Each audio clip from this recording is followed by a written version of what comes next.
I'm Andrea, a passionate DEI advocate and consultant on a mission. Join me in each episode as we celebrate diversity, ignite conversations, and craft workplaces and educational institutions where everyone thrives.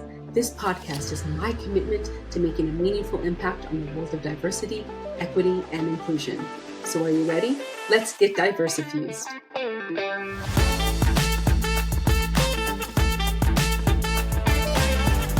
Hello, everyone, and welcome back to the Get Diversifused podcast. I'm your host, Andrea Horton-Mericli, founder of Diversifuse Consulting and a passionate DEI advocate and ally.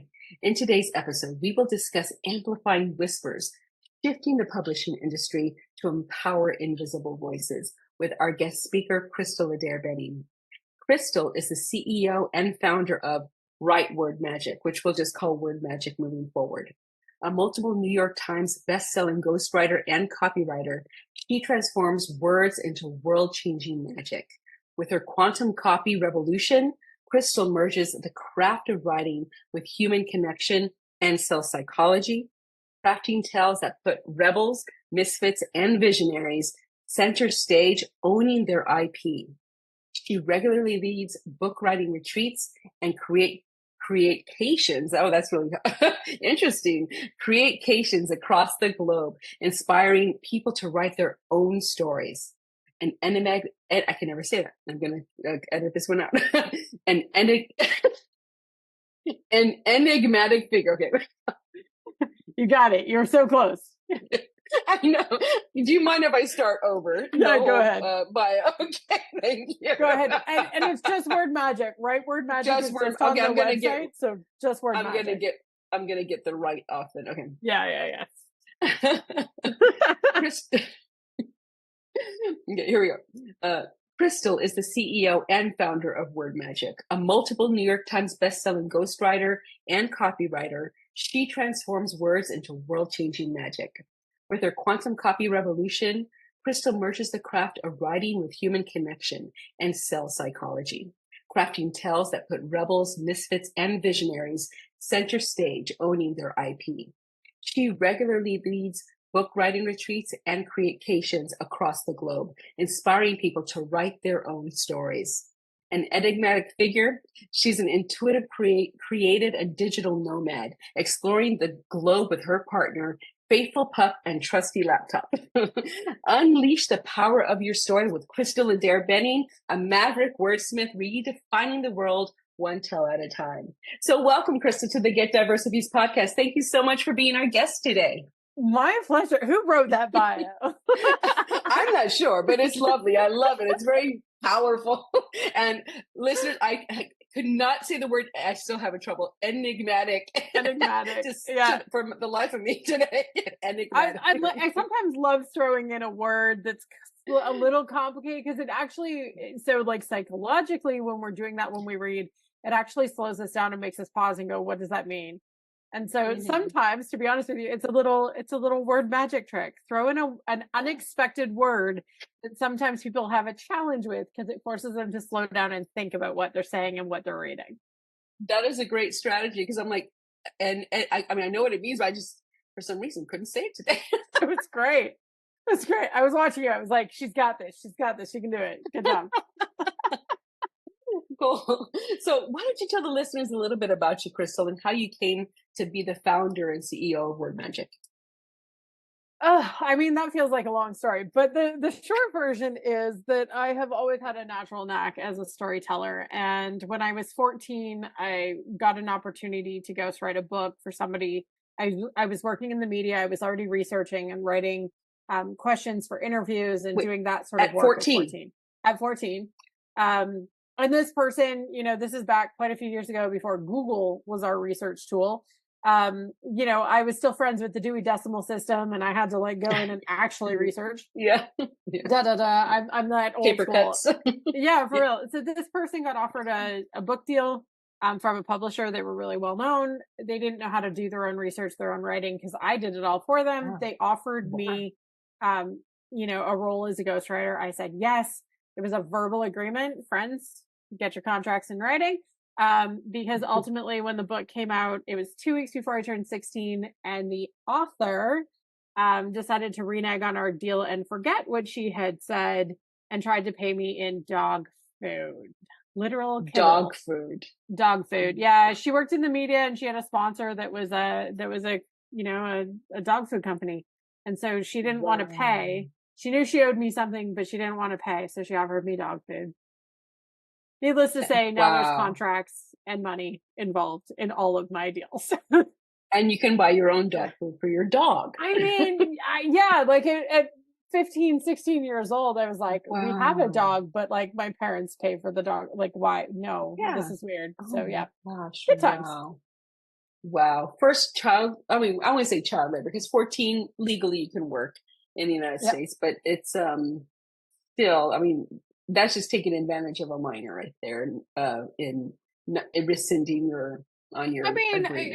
it was, I was in high school. It was a mentorship program. It was part of my like high school education. So like all of it Mm-hmm. was legit and above board. I was actually getting paid for the work I was doing, which was nice. Okay. Um, it just, I mean, obviously this person took advantage of me, which we know now, but I still consider it to be one of the best things that ever happened because after that, her publishers knew what had happened. They couldn't pay me out because they had an agreement with her, but they Mm-hmm. did decide to take me under their wings, taught me everything I knew about the publishing industry. And so I kind of got a leg up by getting, my leg broke essentially. So Yeah. instead of kibble, I got to trade in the landscape of publishing, really learn from the best of the best and kind of come up in a way that many other people aren't ever given an opportunity to. Are you still with this publisher today? I haven't worked with them in a few years. Just the publishing industry has changed, and I decided that as beautiful and as amazing as New York Times bestsellers are, to a certain extent, they're a lot. It's a lot of work. It's a Oh yeah. machine to produce a New York Times bestseller, and I really wanted to slow down a little bit. I was married. I wanted to like spend more time traveling. I wanted to like have some of my time freedom back for myself, and I had some projects I wanted to work on. So what I work with now is Rebels, Misfits, and World Changing Humans. Usually they're business entrepreneurs who've been in business for at least 3 years, have some type of IP or wisdom that they want to turn into a book so that they can become an expert and an authority. And I Mhm. help them turn that into a book, usually small books, 120, 150 page books, 2 to 3 hour Mhm. reads that are marketing, authority building, and, truly can help people. So that's what I That's specialize in these awesome. days, usually. That's awesome. And for just so our listeners can understand, Yeah. and me, okay, let me be honest, and me, Yeah. what does IP stand for? Oh, intellectual property. So that's like something that Ah, you have created that is specifically yours. And nowadays IP is often combined with a whole bunch of different things. So even my quantum copy, I know it says revolution in my bio, but mhm, we actually refer to it more colloquially as quantum copy method. And that methodology was actually IP that I built by learning from multiple different sources and kind of going, well, hold on, I know this and this and this. How does that correlate? Where does it fit? yeah. And really recognizing that where it fit is like, if you look at sales psychology, human dynamics, um, a little bit of NLP, you actually see that there are very specific ways that humans interact and very specific words they use based on where they are in their life cycle, their beliefs, Mhm, and their values. And if we tap into that, we can actually create better writing, whether it's for copy, whether hmm, it's for books, whether it's just connecting with humans in general. I actually use yeah, the quantum copy method myself um, interesting. for years, like perfecting it and trying to figure out how it worked. I actually used it to heal my relationship with my mom. Like not that we ever had like a terrible relationship or anything, but Yeah. we were on two different belief systems. And so we butt heads all the time. It was like, my dad used to call it chalk and cheese or oil and vinegar. Like we were just constantly like not on the same page. And what I taught myself through like exploring the quantum copy method was literally a way to connect with my mom, and that we don't have to be on the same page, but we can Hmm. understand each other and we can respect one another and we can have conversation and not have everything turn into an argument. And so that was kind of where it started from. But I've used it for like running events and dealing with large Yeah. scales of people. I've used it in my own marriage. Like, I'm married to an autistic, uh, hyper analytical finance guy who, our communication styles are so different. Our beliefs and perspectives are usually on par, but we need to connect in a different level. So the quantum copy method literally shows me who he is,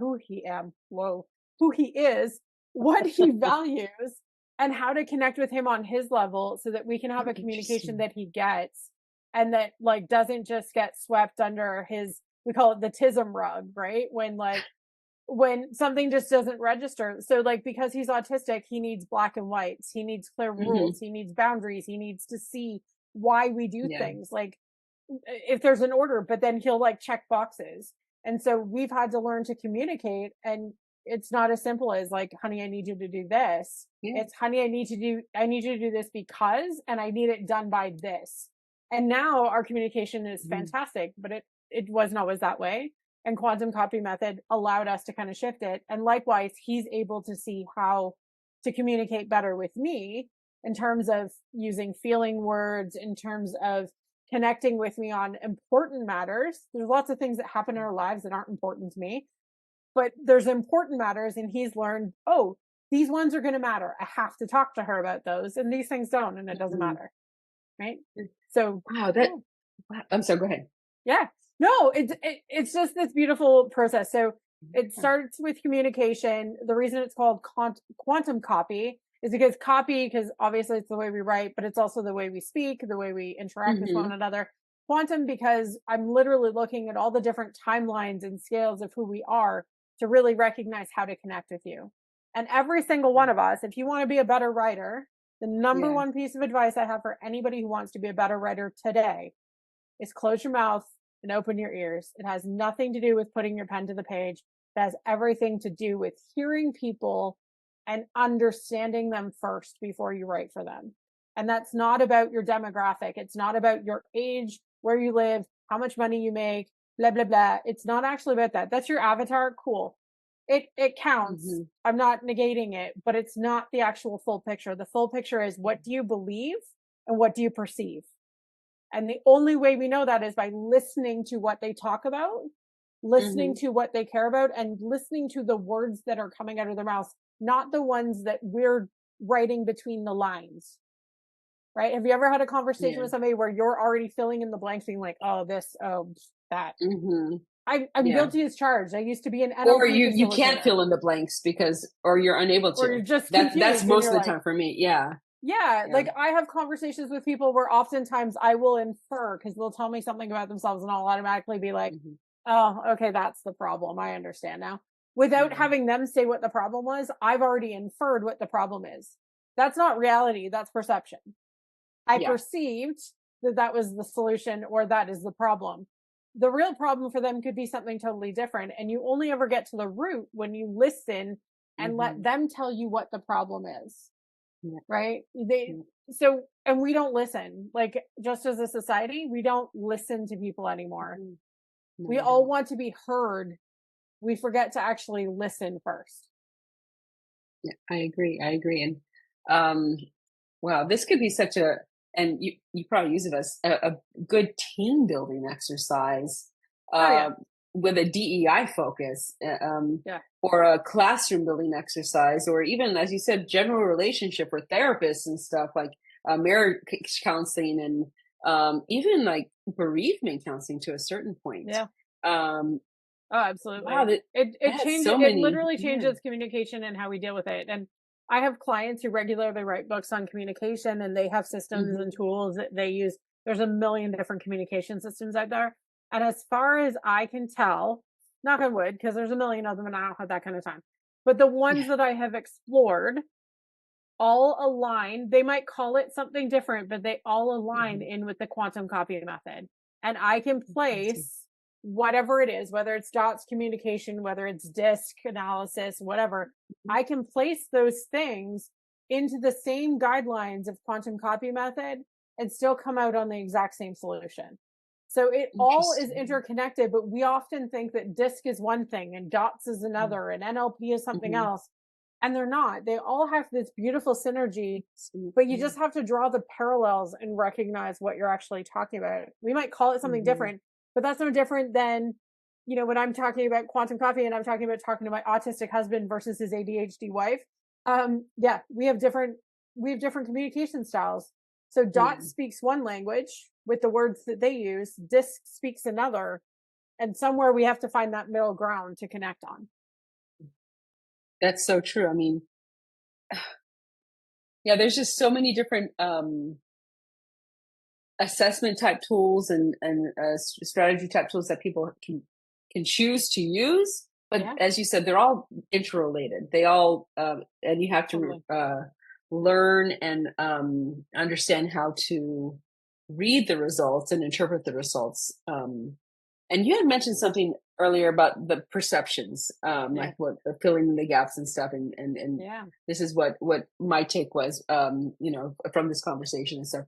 Um, and perceptions, I wouldn't say that they're 100% wrong, but they're often wrong because they're based on assumptions, and assumptions are based on our own experiences. It's Mm-hmm, about us, not mm-hmm, about the other person. mm-hmm. And so that's where a lot of these I wouldn't say conflicts, but conflicts and disagreements and misunderstandings stem from. It Totally. all it falls down to communication and Absolutely. knowing and understand that not everybody has the same style of communication and receives information the same way.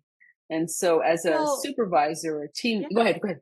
I mean, just look at how many people now are, late stage neurospicy diagnoses coming out of the Hmm. woodwork, right? Like my husband, he is 36 years old. He was only diagnosed officially with autism 2 years ago.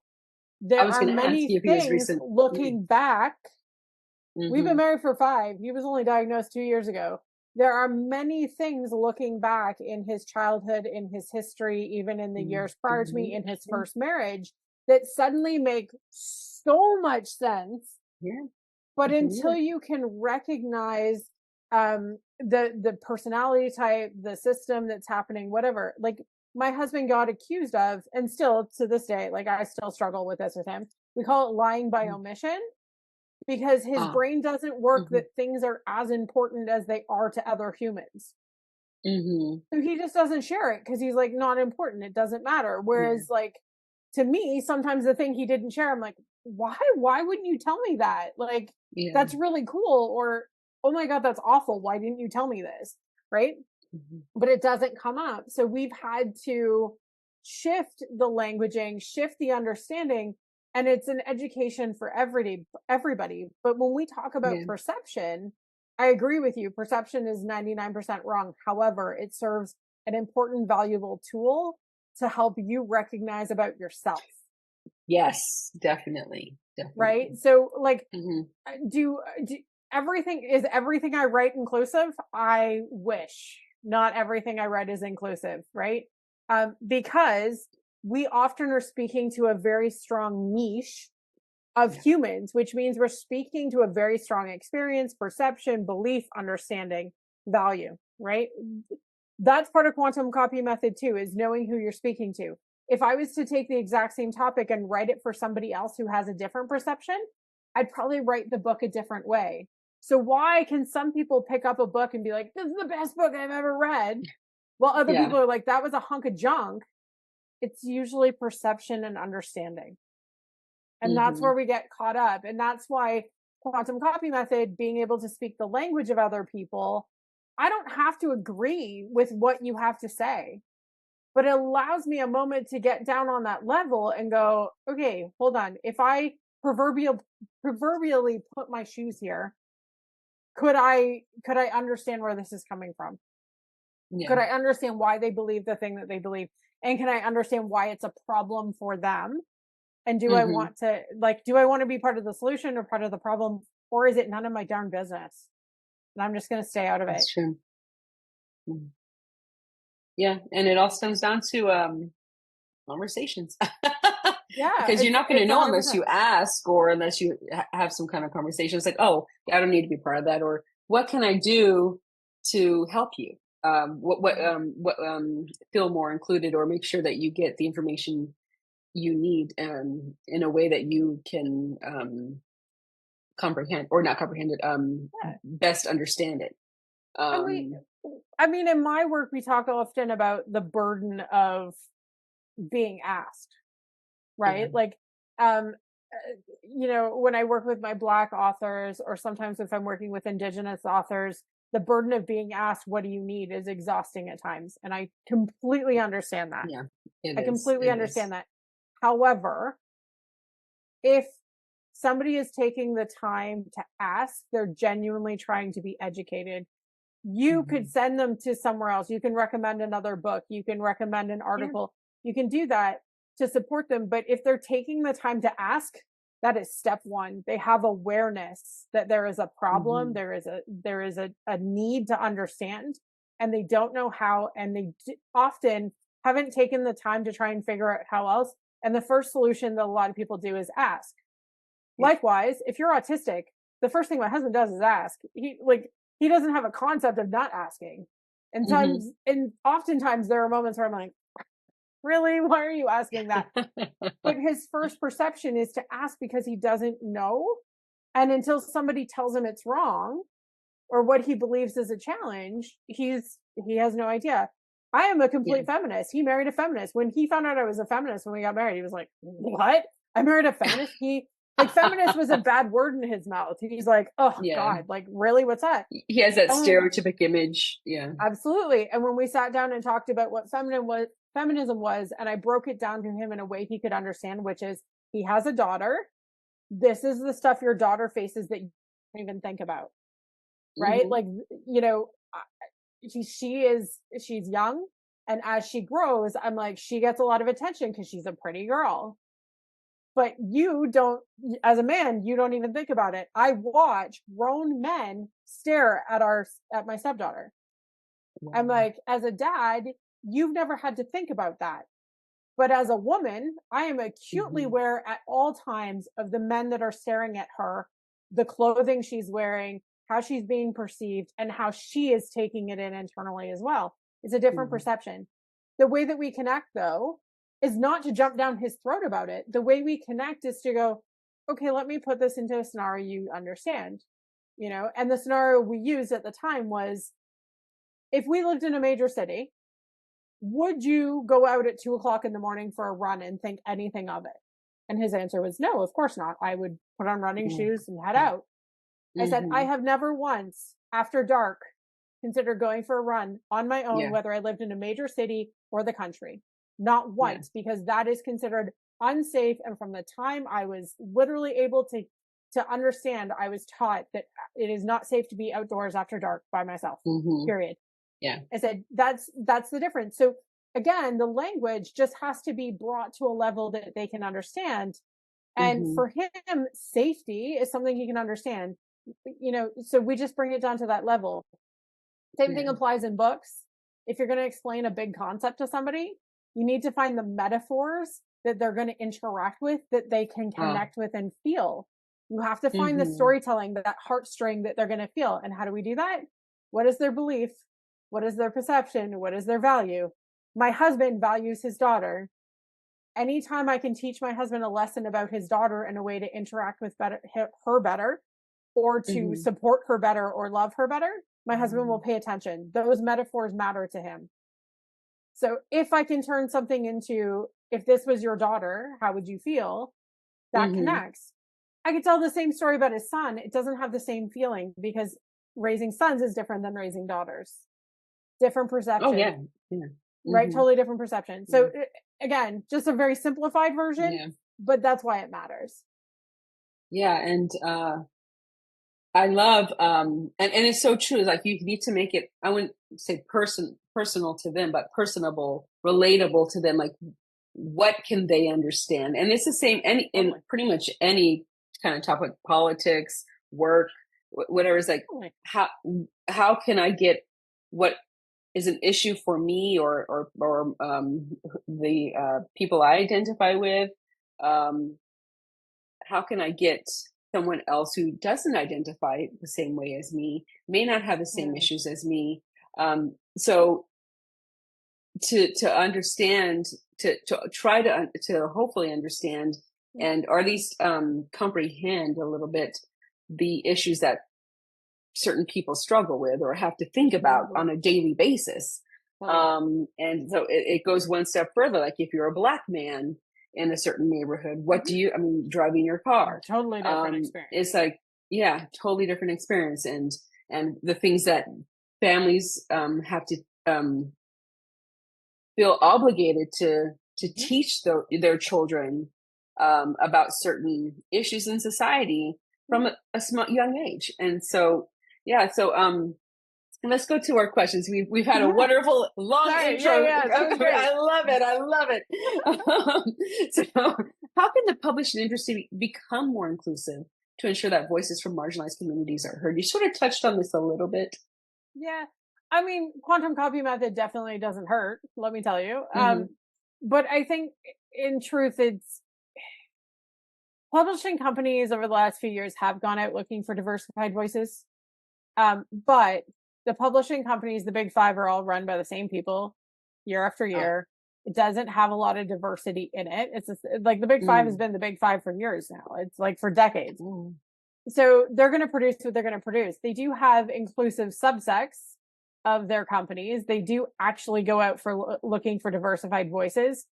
Part of it is readers and people in general becoming safe spaces for diversified and inclusive voices to actually be read. Right? If you have a perception or a belief or an understanding like, I would never read a book by an Indigenous author, it has nothing to give me. Publishers are driven by sales purely. So the way that we can actually encourage more inclusive authorship and more diversification in authorship is actually by reading more diverse voices. It actually starts at the reader level first. The publishers will follow suit. If inclusive voices and diversified voices are selling more books, publishing industry will not hesitate to book more diversified authors and more inclusive works. It's just the way it's going to work. But I think we also have to get to a point where inclusivity means that more people are putting their stories forward and offering them up as potential options for books. Strategically, just working in the publishing industry, I know that agents, they get a lot of, no offense to my own, but white female authors tend to submit a lot of books. Also, white women or white men tend to submit a lot of books. We are a large number of the percentage of people that are submitting books. And so purely based on the numbers of submissions, you're automatically going to see more books of that type of author produced because they're only going to take a certain amount of books a year. And they can't just be like, well, all the diversified ones get in and all the non-diversified ones don't. They judge it based on the content of the book. So it's not always based on who the author is, but we actually see a downturn in the number of authors putting their work forward that are from diversified and inclusive voices. So step one, we need to start reading more books by those authors. Step two, we actually need to start seeing more submissions by those authors and people taking a chance to say, I want to write this book. I'm interested in doing this. I could be a voice for this or a voice for that. And a lot of people are scared to step out and be that. It's hard to be the voice of something, right? Exactly. It's uncomfortable and you open up to become vulnerable for attack because you will be open to personal attacks. There's always one or more people that will attack you. Won't think twice about it. Listen, as long as I've been writing books, I read my reviews, and some of them are depressing, truly depressing, and truly sad and frustrating. Like it's part of being an author, right? And then you have other ones that change your life because they love your book so much and it changed their lives and it did incredible things. My view is if my book can truly help one person, is it worth writing? Even if 15 hate it, but one person loved it and it truly made a difference, is it worth writing? And for me, the answer is yes. That said, as a ghostwriter, my name doesn't go on my work. which means nobody's knocking on my door or interviewing me about what I wrote. So there's a bit of an anonymity factor that allows me to say the things that my authors want to say without fearing for my safety, without fearing for retribution, without fearing for judgment or cancellation or any of that. So I completely understand when an author has something to say, but is nervous, scared, or apprehensive about putting it out into the public. I get that. Yeah. So we're talking about authors and stuff. So you, as a ghostwriter, you just said that you of course your name doesn't go on the script as you're the hidden talent. Yeah. How do we know how many, or if there are any, and I'm sure there are, that diverse, marginalized ghostwriters that are from marginalized populations or identify as I mean, to be honest with you, I don't have any direct numbers of who's doing what. It's also partially because our role is very silent. Like, I get paid to be quiet and not talk about the books I write for. You get some hush money. Oh my gosh. Yeah, I basically get really nice hush money to write pretty words and then not talk about the things that I write about, right? So, so there's no, as far as I can tell anyway, I've never seen any numbers that say there's X amount of ghostwriters in the world and this is the breakdown of like inclusivity and diversification. I have no idea.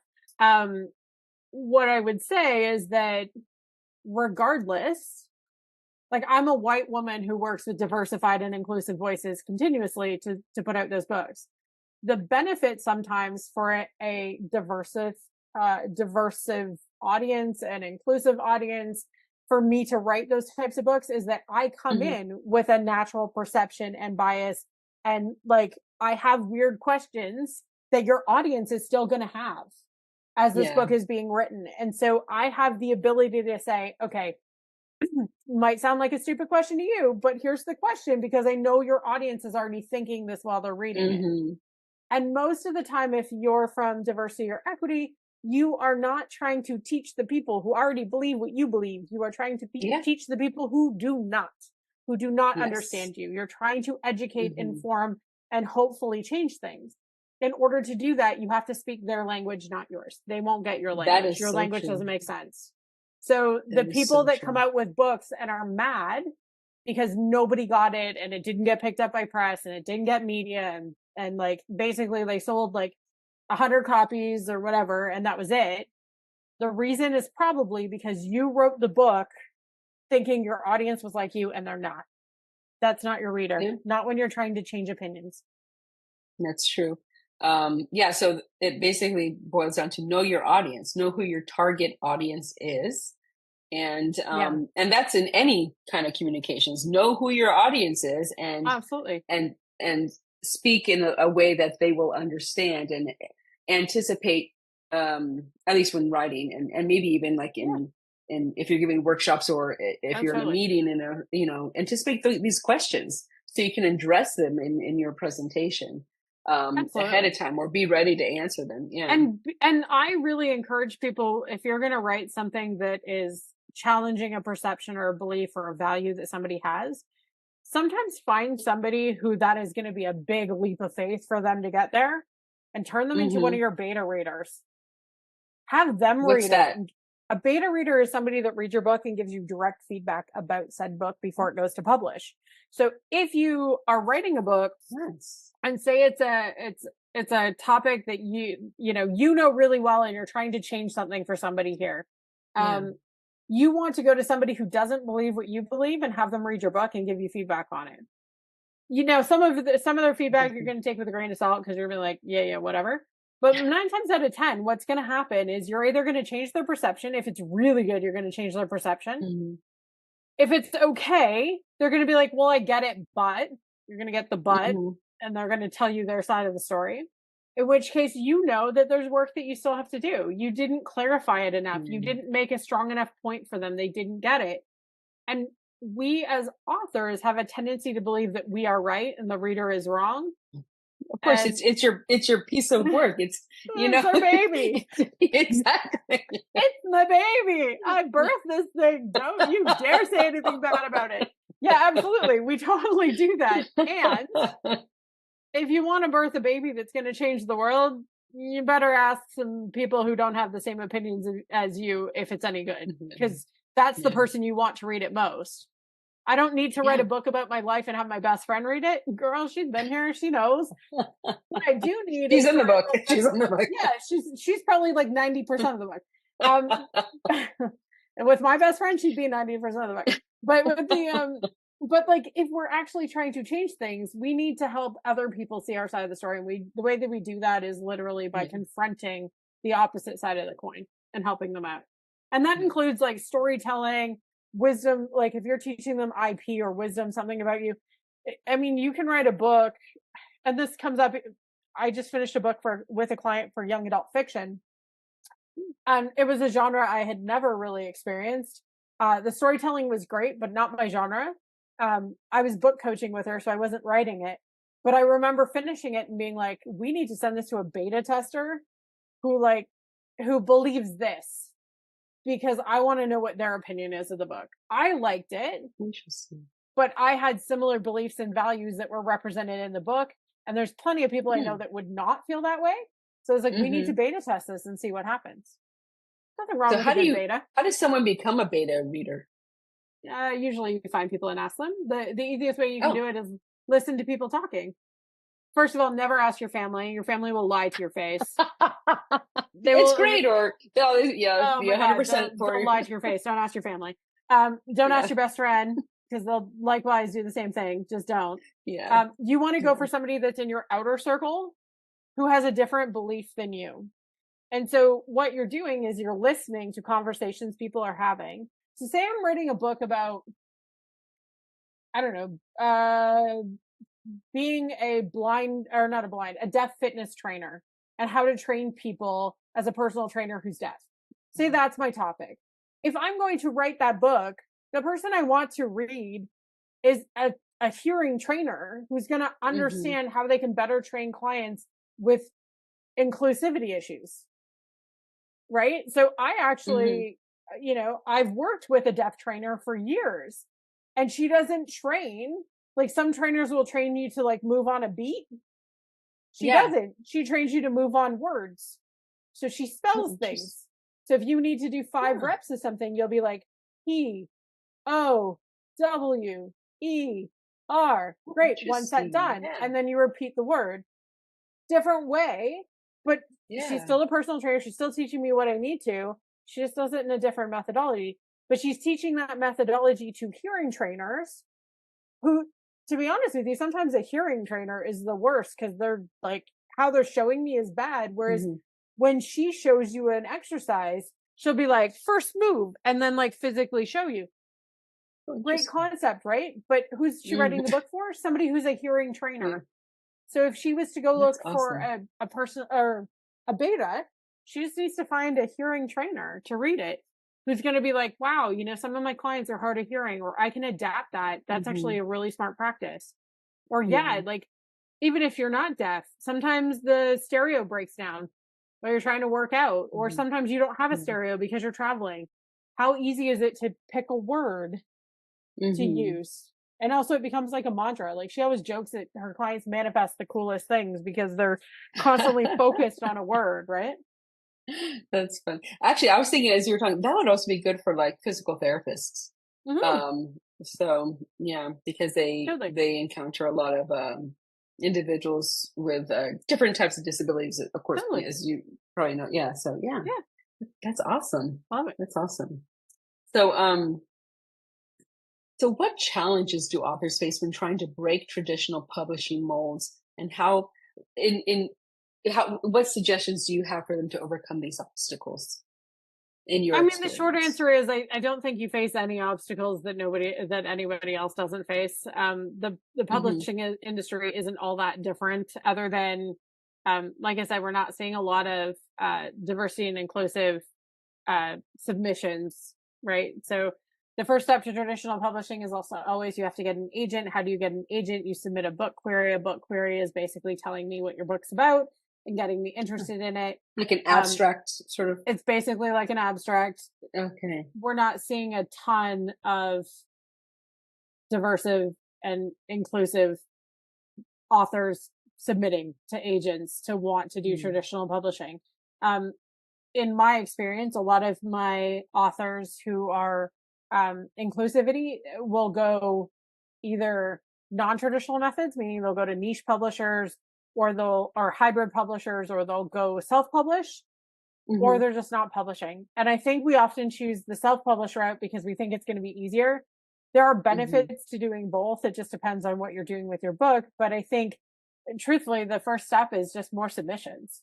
If you got a great book idea, take the time, write the darn submission, and get it out there first to see if there's interest in your book. You might be surprised because there's a lot of people looking for interesting, unique storytelling that doesn't exist. So if you're somebody who knows how to do something or who is experiencing something that's a great story, book publishers are still in classically high demand. In fact, in more demand now than they've ever been, because nobody wants to read on their phones these days. Everybody wants to pick up a book. We've gone back to that traditional book. So book publishing is still a hot commodity. The only thing we're seeing different is like brick and mortar stores are starting to separate. We don't see as many brick and mortars, but Amazon is still the largest bookseller in the world, guys. Like if you want to have a book, it needs to be on Amazon. Yeah, that's true. That's true. And I actually prefer a physical copy to my Kindle. I do have a Kindle, but I prefer my physical copy because I collect bookmarks. I love bookmarks. Everywhere I go, do they have bookmarks? I love it. So and it's good. like they just the smell. I love the smell of books because I love pinching corners. Pinching corners on books is my favorite thing in the world. Oh, it drives I other hate it when writers the nuts. corners pinched. I'm like, no. Oh, I love it. That's my favorite. I pinch corners all the time. Because then eventually, as the book ages, it rips off. I'm okay with it. It just adds character. It reminds me what was important, what I liked, where I stopped. I love it. All of my books have pinch pages. Different perspectives and experiences, people. Literally. How do we connect on this? Well, let's talk about the joy of reading books instead of the pinch pages. It's like, I always straighten them out. And even if I get a library book, I'm like, who did this? I was like, I'm learning. Andrea, I'm not giving you any books tomorrow. We're not going to loan each other books is what's going to happen. That's what we've decided right now. Yeah, we can share Kindle books. Yeah. Kindle's no professional books. You can't do that. Cool. So you had mentioned a little bit about storytelling. Yeah. And from invisible or whispered voices. So how does storytelling from invisible or whispered voices shift the cultural narrative and create lasting impact in society? You kind of touched on this a little bit, but what about when it comes to lasting impact? What do you think? How can that create? I mean, the very first way that we learn is through storytelling. Like for centuries, we had our elders pass down storytelling, and there's a reason why adults read stories to children or tell stories to children, right? And it's to teach us a lesson or something about what was valued in this community. I mean, quite frankly, I can't wait for another 50 years and we start talking about like the first days of the cell phone and like how Google existed. Like, it's going to be funny, but dial up, like all these things. But the truth is, like, the storytelling that we hear, if we only ever hear stories from white, cisgendered men and women, that's the stories that will exist and be the cultural narrative that gets told in our history books. The only way that changes is when we have diversified and inclusive, invisible and whispered voices sharing their own stories to change the history books. Because we did not all experience the same things the same way. Look at COVID. COVID for some people was the best thing that ever happened to them. COVID for others, the worst thing that ever happened to them. So in 20 years, when the textbook's written, whose voice is going to be in the textbook? Is it going to be the worst thing that ever happened to the world or the best thing that ever happened to the world? That depends on perspective, and who took the time to pick up a pen and tell us about it. That's so true. That's all it takes. And, you know, we often complain that history is written by the winners, right? Absolutely. History is also written by the people that were rich, had access to money, had access to writing tools, had access to printers. Yeah. They told the story. There's other stories out there, but they weren't told because they didn't have access. currently the way that the publishing industry is, everybody has access. You might not have access to a traditional big five publisher, but you always have access to publish. So you should start telling your stories. And if you don't tell your story, somebody else is going to write it for you. And I always tell my husband, I'm like, don't complain when somebody else tells your story if you were too lazy to do it your damn self. Yeah, because it'll be wrong. it'll be wrong, but you don't it leaves things out.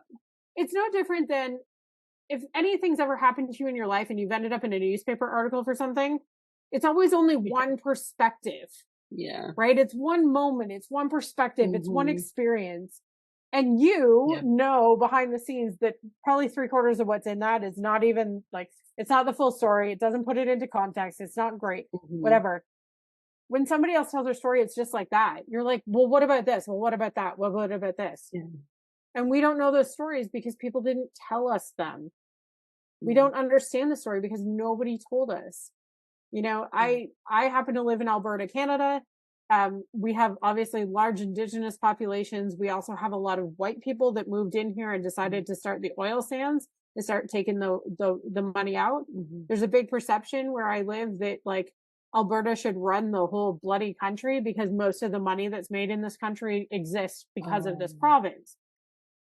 That's one story told. However, I've lived in 2 other provinces in this country, and the story about Alberta that's told in those provinces is very different because they both think that they should run the country because they have other resources and tools, right? Ontario wants to run it because they've got, you know, that's where Parliament's located. And so they're the center of the world. BC wants to run it because they've got more natural resources and trees and water and orcas and all this stuff.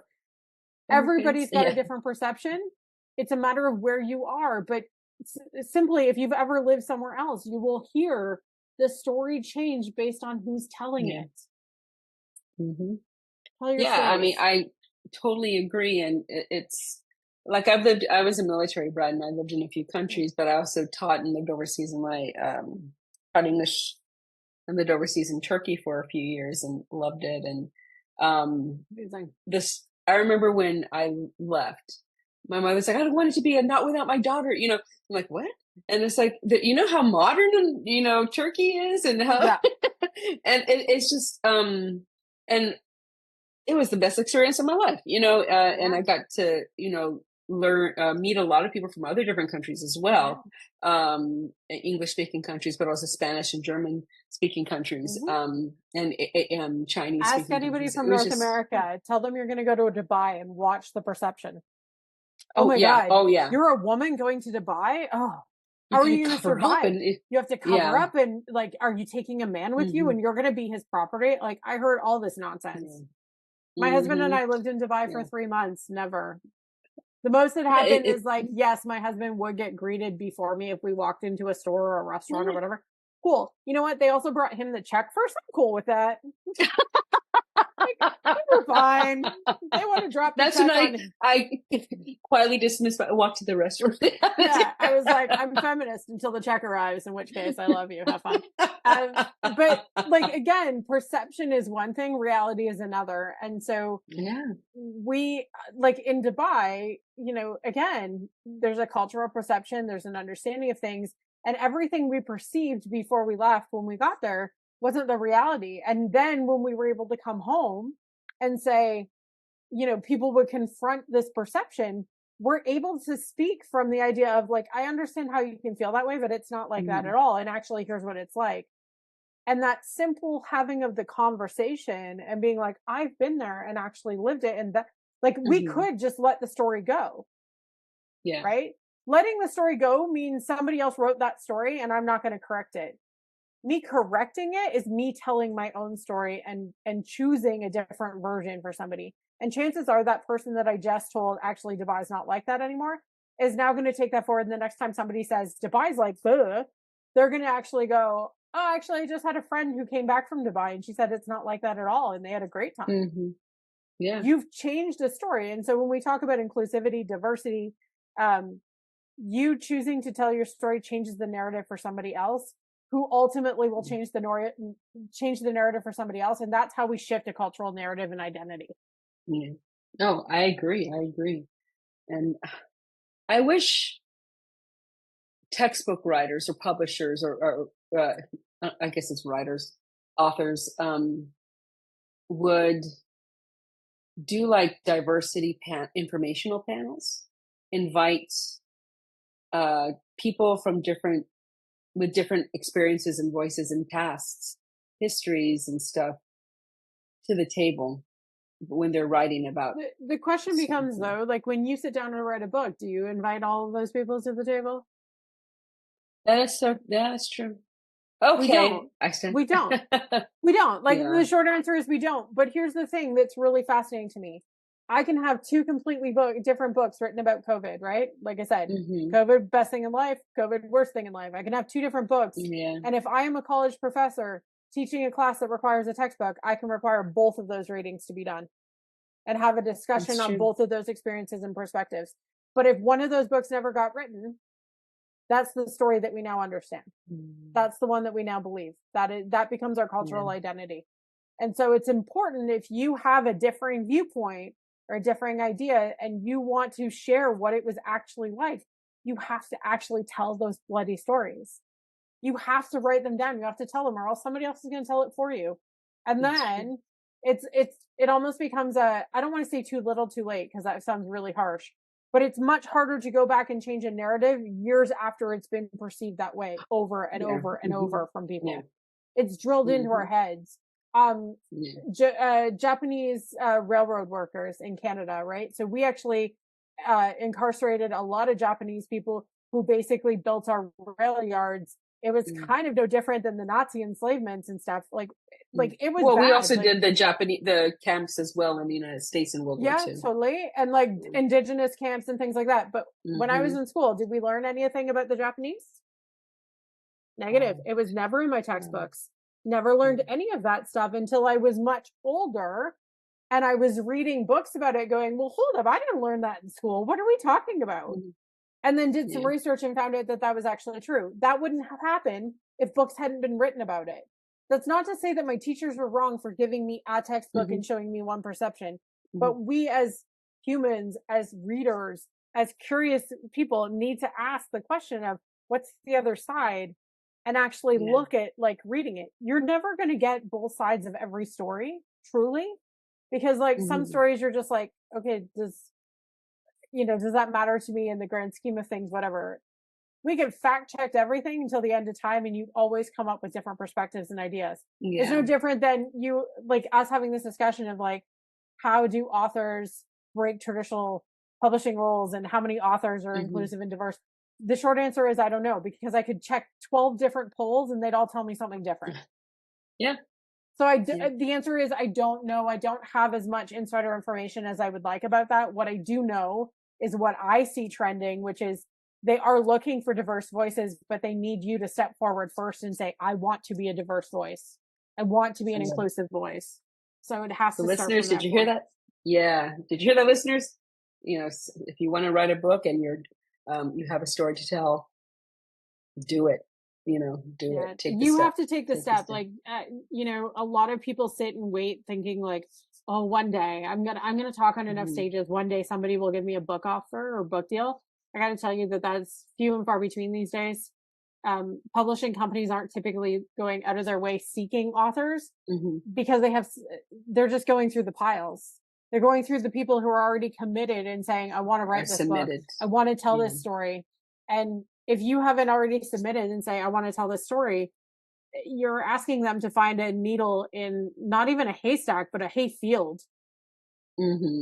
Right. And few of them are actually going to do it. So submit, start the process, start by saying, I'm willing and able to be a diverse and inclusive voice. And this is what I have to say. Love it. Wow. There was something you had mentioned, about the things not being in the textbooks, and like, I never learned this. It reminded me, I'm watching this documentary, even though it's not a written thing, it's a video thing, about Joseph Stalin in World War II, and that Russia actually had their own Holocaust even before the Nazis came. And I I had not been taught any of that in any of my textbooks. I asked my husband, who's Turkish, he's like, and they have a beautiful, they really focus a lot on their history lessons and stuff. He said they never learned it there in Turkey either in his schools. I'm like, wow. Did you guys learn it in Canada? Negative. Like, we never learned those stories. There's so many stories that go untold. And I think for me too, like, I mean, there's the big stories, but there's also the little ones. And I think the little ones for me hurt the most.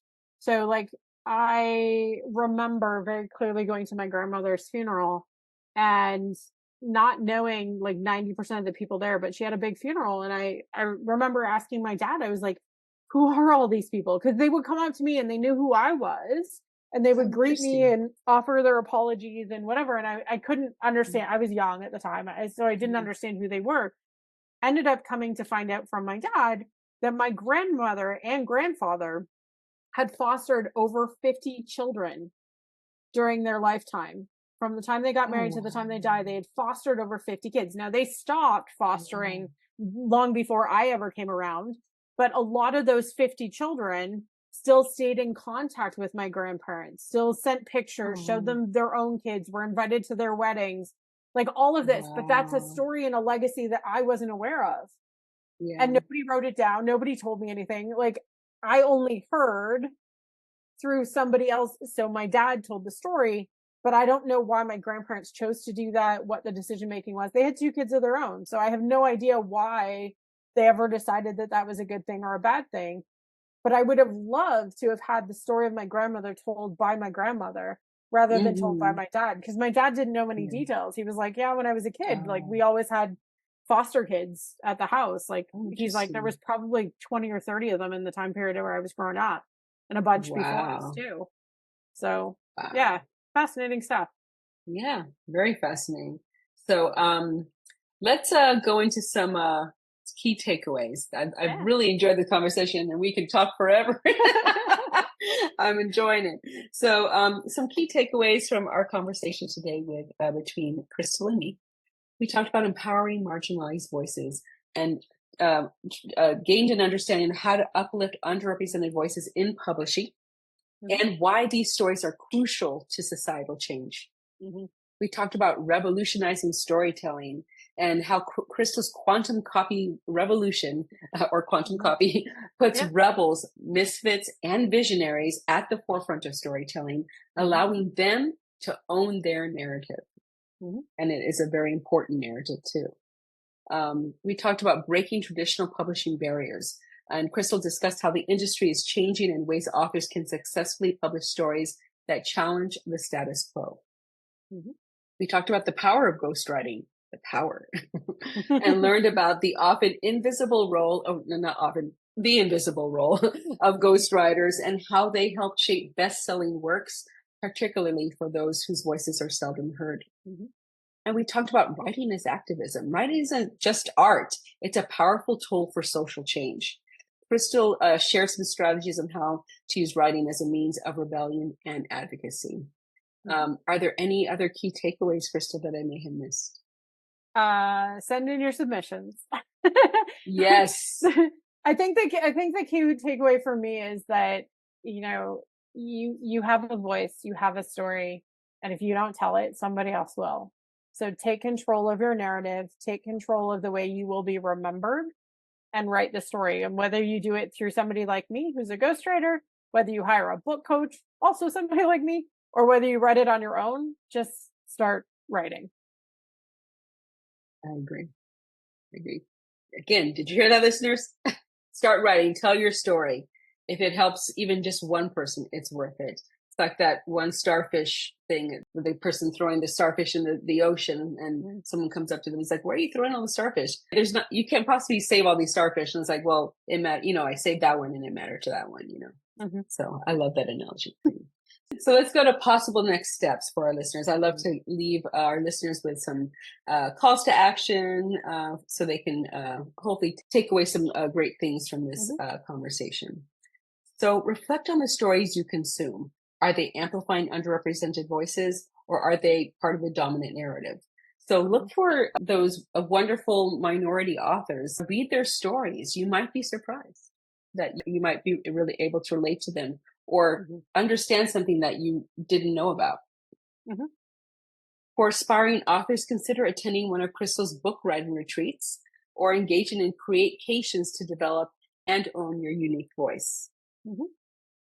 Support books and authors from marginalized communities by purchasing, reviewing, and recommending their work. For those in the publishing industry or wanting to get into the publishing industry, challenge yourself to create spaces that elevate diverse voices and stories. So it's like Crystal said, like you can't go out and find them, but if someone with a diverse voice comes to you, welcome them and read their manuscript, read their abstract, and give them advice, give them feedback. Any other next steps for listeners, just so that you can think of? I think it's just the same thing we've talked about a lot. Submit. Like, absolutely. If you've got a book, submit. The answer is submit. Submit. Yes. Submit book queries, send them to agents, talk about your stories. Even if the book, even if the agent isn't ready to take it, even if a traditional publisher isn't ready to take it, find that out and then make a decision on if the book is like worthy of self-publish, niche publishing. There's a million ways to get it out, but the starting point is submit. Come up with a strong story. Tell us what it is, and then get it out there. Nice. Awesome.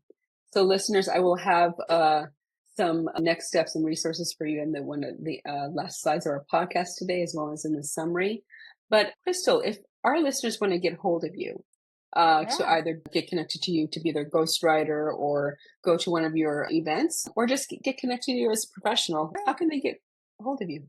I mean, the easiest way is go to my website. So it's writewordmagic.com. So WRITE wordmagic.com. That's the fastest way to find me. There's a whole bunch of free tools, whether you want to write books, whether you want to get better at writing copy and figuring out quantum copy method. There's a whole bunch of free tools. Start there. And then call me when you're ready to up level, write the book, do the thing. I got plenty of advice. I'll give it to you solicited or unsolicited as you prefer, and we'll go from there. But the important part is more people, especially who have stories and whispered voices, need to be heard. And the way that we do that is by starting to tell those stories. I agree. Well, thank you so much, Crystal, for being our guest today. As I said, this was a very good conversation, and I love books. And I always am looking for the next best book in many different genres. So listeners, get your story out there. So Crystal, again, thank you. And listeners, our podcast launch every Thursday at 7 p.m. Eastern Standard Time. So listen to our next episode. And if there's any topics that you'd like us to be talking about in Get Diversifused, feel free to comment on our podcast episodes or send me a message on LinkedIn or in either on Spotify or YouTube. But with that, listeners, I hope you got some great information from Crystal today. She gave some really good advice, and I hope you take those next steps to getting your story out.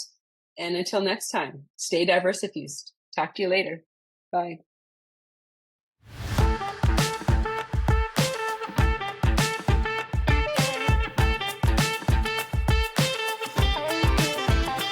Want to be a guest speaker on the Get Diversifused podcast? I'm on the lookout for guests, so if you're passionate about DEI and would like to share your unique insights, experiences, or success stories, I want to hear from you.